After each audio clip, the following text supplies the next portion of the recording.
হ্যাঁ, এটা নাও হয়ে উঠতে পারে, কারণ আমাদের কিছু দায়িত্ব জিম্মাদারি আছে। দায়িত্বের ভারের কারণে বা সীমাবদ্ধতার কারণে আমাদের এটা আসলে হয়ে উঠবে না। এই জন্য ইনশাল্লাহ আমার যারা এখনো আসেন নাই তাদেরকে। লালবাগ দুর্গতে এসে আপনার অনুভূতি কি অনুভূতি আপনার? আলহামদুলিল্লাহ, এখানে এই দৃশ্য অনেক মনোমুগ্ধকর দৃশ্য। কারোর মধ্যে যদি কোনো ডিপ্রেশন বা কোনো পেরেশানি কাজ করে, সে যদি এখানে আসে, এই খোলামেলা ময়দান, এখানে যদি সে যদি তার চোখটাই দেখিয়ে দিচ্ছে, সে যদি একটু ঘোরায়, তাহলে সে প্রাকৃতিক যে দৃশ্য এগুলো সে দেখে মনের মধ্যে একটা আলাদা একটা সে আনন্দ ফিল করবে।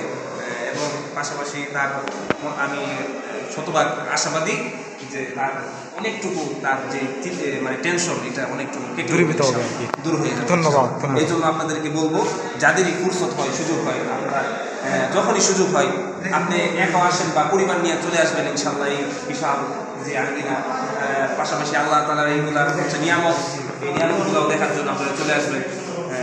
আশা করি ইনশাল্লাহ আপনাদের এই আশাটা এটা সার্থক হবে ইনশাল্লাহ। ইনশাআল্লাহ।